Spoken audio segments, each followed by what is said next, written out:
여러분, 왜 세계는 아직도 기아가 발생할까요? 식량이 부족해서요? 아닙니다. 현재 세계는 모든 인구를 먹여도 남을 정도로 식량을 생산하고 있습니다. 1984년 유엔 식량 농업기구 자료에 의하면 당시 농업 생산량은 이미 120억 인구는 먹일 정도였습니다. 그러면 기부금이 부족해서일까요? 그것도 아닙니다.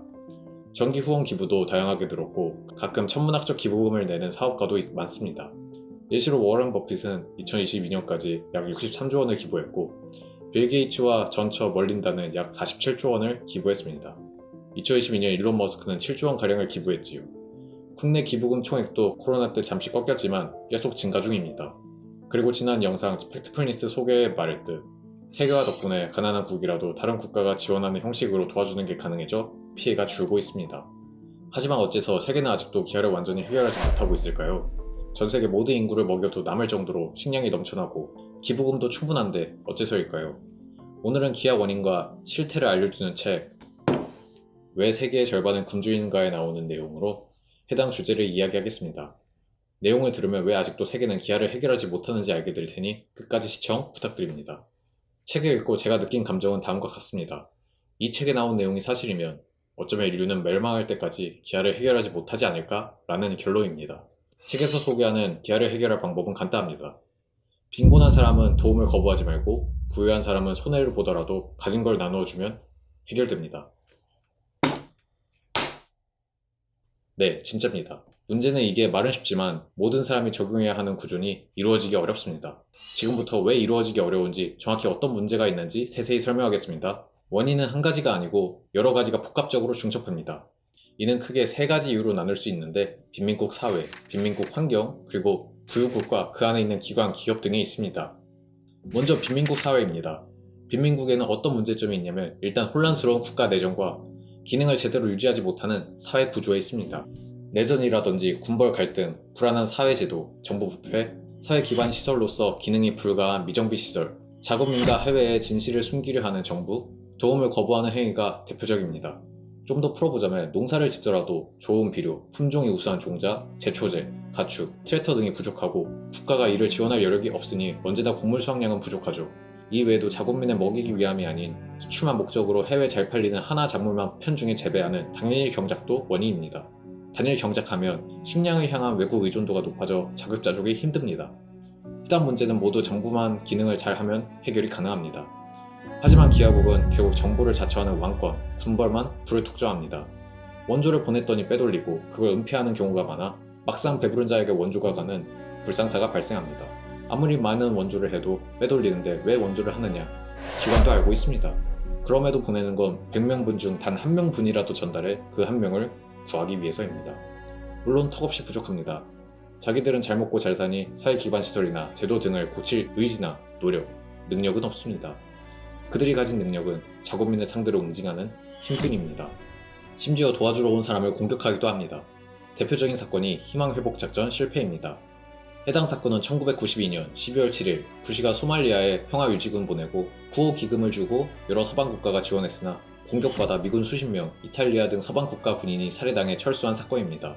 이 외에도 소말리아가 지원을 받기 힘든 건 모가디슈 항이 폐쇄 상태라 국제 원조를 못 받는데 약탈, 납치, 임신매매가 행해져 선원 목숨이 위험해서입니다. 당연히 도움을 주는 국가와 기관은 배신감을 느끼고 위험하니 도움을 안 줍니다. 심지어 기아를 해결하려는 선한 권력자가 내부에서 가끔 나와도 불을 독점하고 싶은 내 외부 인물에게 제거당해 기아가 이어지는 경우도 있습니다. 예시로 토마스 상카라가 있습니다. 부르키나파소라는 서아프리카 국가 출신의 토마스 상카라는 장교였으나 부패한 정치의 환멸이나 쿠데타를 일으키고 나라 국정을 맡았습니다. 자국 기아를 극복하기 위해 자주관리 정책, 철도와 도로 건설, 수도 사업, 보건의료 사업 등 공공서비스 실시로 탈중앙 집권화를 시행했습니다.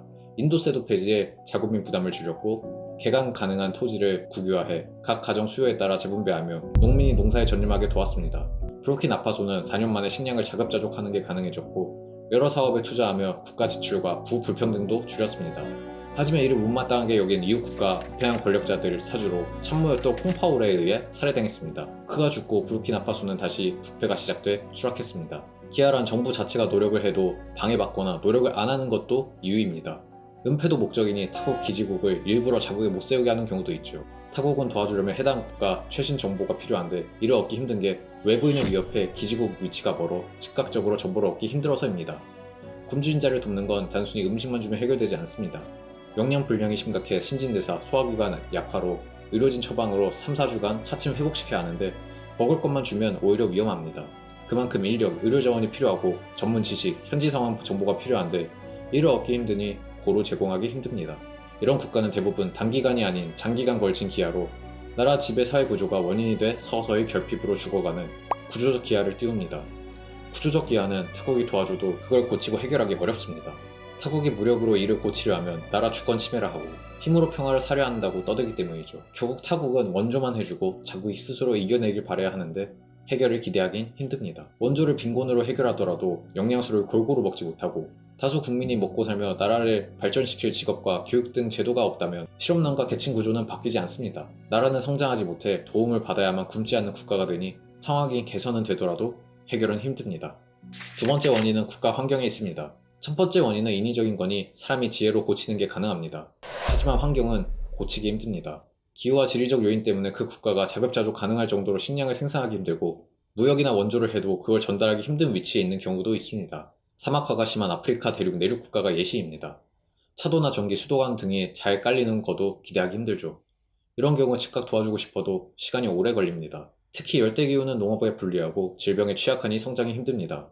잔인하고 허무하지만 환경 결정론이 개입한 경우입니다. 아프리카 대륙 중에서도 열대기후에 속하고 가운데 내륙에 낀 국가일수록 GDP 지수, 굶주린 지수가 높을 확률이 다분합니다. 거기에 기후변화로 인한 사막화로 이주를 하는 환경난민도 발생하고 있지요. 마지막 이유는 부유국가 기관, 기업에 있습니다. 원조라는 건 강제가 아닌 자발성에 나옵니다. 그러니 기관 자체는 힘이 없습니다. 사람들이 자발적으로 도와줘야 돈을 축적해 도와줄 힘이 커지니 부유국, 부자, 어느 정도 먹고 살 만한 국민에게 부탁을 하는데 사실 그들 입장에서는 도울 이유가 없습니다. 기부를 하지 않겠다는 게 아닌 국내 안도 도움이 필요한 분들 많은데 타국민을 위해 돈을 투자도 아니고 기부해야 할 이유가 없다는 겁니다. 같은 인간이니까가 대답이라면 기아는 없어지지 않을 겁니다. 저자도 이런 마음이 문제라고 말합니다. 굳이 부유국이 나서지 않는 건 기아국을 도와주어야 할 경제적 이유가 없어서입니다. 예시로 쿠웨이트는 다국적 군대 개입으로 내전을 끝내게 돕지만 이는 거기에 석유가 있기 때문입니다. 석유가 없는 다른 아프리카 국가 내전이나 전쟁은 도울 이유가 없으니 적게 돕거나 넘어갑니다. 앞서 소개한 부르키나파소도 이런 경우입니다. 도와주면 얻는 게 있어야 하는데 없으니 누가 선뜻 나서겠습니까? 심지어 도와주려다 공격당하기도 했고 도와줬더니 뒤에서 돈을 빼돌리는데 어떤 이득이 있어 자국 이득을 포기하고 시장으로서 국익으로서 아무 이득이 없는 기아국을 도와주겠습니까? 우리 입장에서는 왜 도움을 줘야 하는지 답해야 합니다. 개인에게 최대 선행은 다른 사람을 위한 희생이지만 사회에서 최대 악행은 다른 사회를 위한 희생입니다. 이 물음에 대답을 못한다면 부유국은 자발적으로 빈민국을 돕지 않을 겁니다. 기업이 협력을 거부하고 기근을 해결하려는 지도자를 살해한 경우도 있습니다. 예시가 아엔데 사건입니다. 칠레에서 투표로 선출한 대통령 아엔데가 대통령궁에서 자국 군인에게 사살된 사건인데요. 아엔데는 1970년 칠레 유아 사망률, 어린이 영양실조가 높아 15세 이하 어린이에게 하루 0.5리터 분유를 무상 제공하겠다는 정책을 발표했습니다. 이에 커피와 우유가 주요 품목인 스위스 다국적 기업 네슬레는 칠레 농장을 장악하고 1971년 협력 거부 방침을 결정합니다. 결국 아엔데 정부가 네슬레에게 우유 구매를 요구하나 거부당했고 아엔데는 미국 정치인 헨리 키신저를 비롯한 미국 정부, 네슬레 측으로 한 다국적 기업에 고립됩니다. 마지막에 CIA와 결탁한 군인이 대통령궁을 습격했고 칠레 아이들은 다시 영양실조에 시달렸죠. 이처럼 외부 요인으로 기업과 몇몇 국가가 이익을 위해 그걸 해결하려는 시도를 복살하기도 합니다. 또 다른 이유로 책에서는 빈부격차가 심한 건 부유국이 1989년 동의한 워싱턴 합의 때문이라 말합니다. 이때부터 세계는 신자유주의를 중시하며 세계가 단순 경쟁시장으로 바뀌어 굶주리지 않는 국가는 더욱 굶주리지 않게 되었고 굶주리는 국가는 빈곤이 가속화되는 원인이 되었다 합니다. 합의는 4가지 원칙을 내용으로 합니다. 민영화, 규제 철폐, 거시경제 안정, 예산 감축인데 이 중 민영화로 인해 위약품을 못 사고 원조를 보내는 화물차를 민영화하니 운전사는 험한 곳에 안 간다에 도움을 온전히 전파하지 못하고 있습니다. 누군가는 공정한 경쟁이라 하지만 공정한 경쟁이란 출발선이 같고 체급이 같아져야 공정합니다. 출발선이 같아질 때까지 복제하고 끌어들여야 전 세계가 신자유주의를 해야 정당합니다. 하지만 그렇지 않고 몇몇 부유국 대표만 모여 일방적 합의를 진행해서 세계는 따라가야 했습니다. 워싱턴 합의는 자신은 굶어 죽지 않을 자신이 있는 국가만 강행한 자만입니다. 물론 당시에는 70년대 석유파동, 스태그플레이션, 실업난 등 경제위기로 정말 저 방법밖에 없고 모든 문제를 해결할 거라 믿었을 겁니다. 하지만 이제 완벽하지 않다는 걸 압니다. 그럼에도 문제없다 하며 유지하는 건 방과입니다.